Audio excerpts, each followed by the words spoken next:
ni qué hacer. Sigamos escuchando. Que conoce al Hijo, lo conoce el Padre. O sea, de la misma manera que el Padre conoce al Hijo, el Hijo conoce al Padre. No hay absolutamente algo que el Padre tenga que el Hijo no conozca, ni que el Hijo tenga que el Padre no conozca. Entonces, cuando hablamos técnicamente, podemos reducir, que aunque podemos decir que son dos almas, pero en realidad es una sola alma. ¿Por qué? Porque no existe discordancia alguna entre una y otra. Entonces no hay independencia. No hay independencia. O sea, ustedes se dan cuenta, esto es parecido a lo que enseña la unicidad modalista o monotelita. Que fíjese que él dice, en realidad son dos, pero es una. O sea, a la final, ¿son dos o es uno? Entonces empiezas como a jugar, no, son tres, pero es uno, pero son tres. Empiezan a jugar con eso. Entonces, son dos almas, pero a la final es una.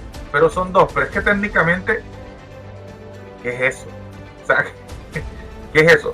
A Clavijo, pregúntele, hágale esta prueba a Clavijo. Clavijo, pregúntele. Clavijo, Dios actualmente, ¿cuántas almas tiene? Y Clavijo, astutamente te va a responder, Dios tiene un solo alma divina, un solo corazón divino, una sola mente divina. Tú le dices, ok. Y le preguntas, Clavijo, Jesucristo hombre, el que para ti es Dios encarnado, tiene un alma humana. Entonces él te dice, a partir de la encarnación, Dios empezó a tener un alma humana, y es una sola alma humana, una sola mente humana, un solo pensamiento humano. Ahora pregúntale, Clavijo, entonces tu Dios, a partir de la encarnación, ¿tiene dos almas? ¿O es dos almas? ¿Dos intelectos? ¿O es dos intelectos? ¿O posee dos intelectos? Ahí es donde empiezan a titubear. Ahí es donde él no te va a querer responder. Así está Daniel Hernández. Está jugando con 2, 1, 2, 1, 2, 1. Es un enredo total, lo que es la Trinidad y el modalismo. Sigamos escuchando. En ese sentido no hay independencia. Y tampoco hay que entender el asunto de dependencia como que otro depende del otro. O sea, como que algo sucede, el Hijo depende del Padre para que el Hijo pueda hacer tal y tal cosa.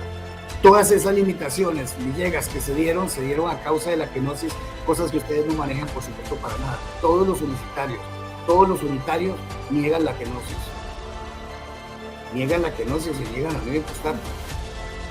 Ustedes tienen que negar eso porque ustedes no hablan de nueva hipostasis. Para ustedes no existe nueva hipostasis. Ni para ustedes ni para los monarquianos. Déjenme ver qué más dice. La pregunta es que cada persona es un espíritu. Cada persona humanamente hablando. Porque somos dependientes, porque yo pienso diferente de usted. ¿Verdad, Villegas? Que usted no piensa igual que yo.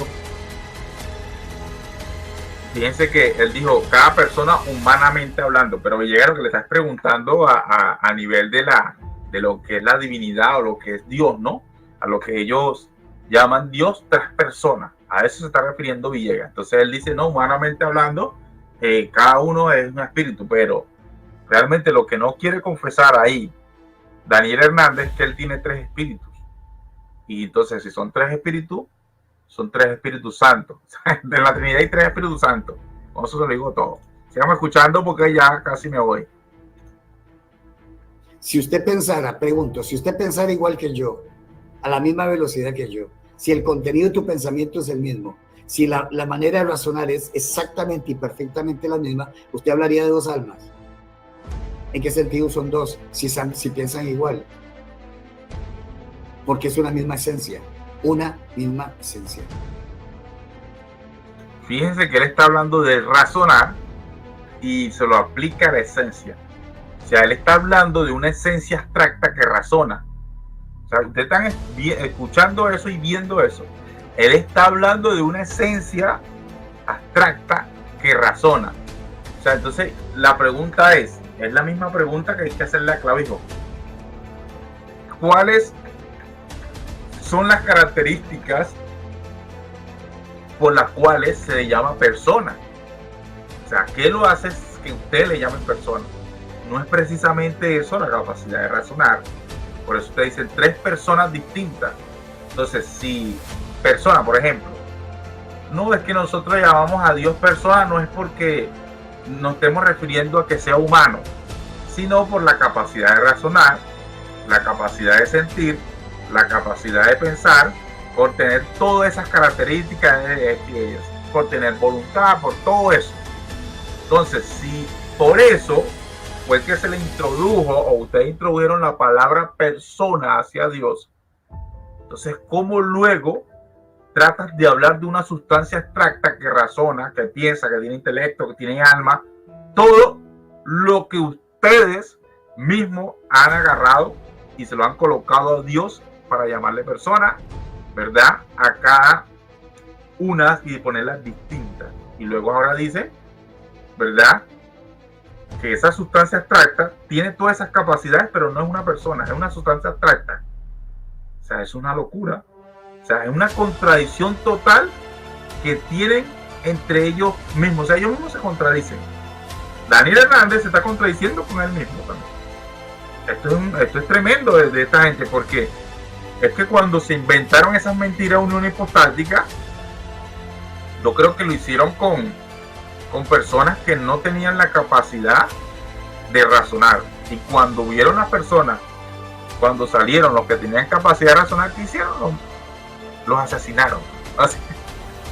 Y destruyeron todo su... O sea, yo no estoy de acuerdo con la unión hipostática. ¿Cómo es esto? Para ir para acá. Es una locura. ¿Entiendes? O sea, Nestorio, no hay si Urruti es nestoriano. Yo no creo en doble naturaleza. Nestorio era trinitario, creía en vuestro Dios Hijo, ¿verdad? Y él sí creía en las dos naturalezas, pero hacía, pues, es más lógico lo que creía. O sea, Nestorio es más lógico que estos tipos. Porque como tú me vas a decir que el Hijo, siendo una misma persona, no sabía el día y la hora. Entonces él dice, no, es que por la naturaleza humana. Entonces estás haciendo la naturaleza humana un ser autopensante. Sí, así es sencillo. Porque si como Dios lo sabía y por la naturaleza humana no lo sabía, entonces estás haciendo a la naturaleza humana un ser independiente o un ser o una persona autopensante por sí mismo. Porque no lo sabía. Entonces esto es tremendo. Esta gente realmente no tiene cómo. No tiene cómo. Y yo le invito al profesor, si quiere un debate, vamos a ver cómo responde esa pregunta. No va a poder, se volvió un enredo, fíjense, se volvió un enredo con Wilson, que precisamente Wilson lo retó a debatir. Y él dijo, no, yo no debato con unicitario, que para ir para acá. Porque que es un enredo total, es una locura. Ahora bien, bueno, me voy despidiendo porque realmente aquí ya es tarde. Ya tengo 1 hora 8 minutos, ya son las 11:22 acá, ¿verdad? Entonces para otro día quizás voy a hacer videos más cortos, para poder dar quizás respuesta a alguna de las preguntas o algunos de los videos que me ha hecho el profesor Daniel Hernández, profesor de griego Daniel Hernández, el abuelo, alias el abuelo. Y bueno, sin más, saludando a todos los que están por ahí, como Alfredo Medina. Sí, así es, Guaco. Ni los unicitarios pueden decir que Dios tiene cuerpo glorificado. Bueno, eso es una o sea, tienen un Dios con, o sea, por lo menos los trinitarios tienen Dios con cuerpo glorificado, el Dios Hijo, pero Dios Padre no tiene cuerpo glorificado. Entonces tú le dices, ay, ¿cuántos hay ahí? No, es un solo Dios. Pero tú tienes un Dios con cuerpo y tienes Dios sin cuerpo, y es un solo Dios. A nivel personal son 2, y si hablamos de Trinidad, a nivel personal son 3 dioses que tienen ellos. Eso es todo, pero ellos creen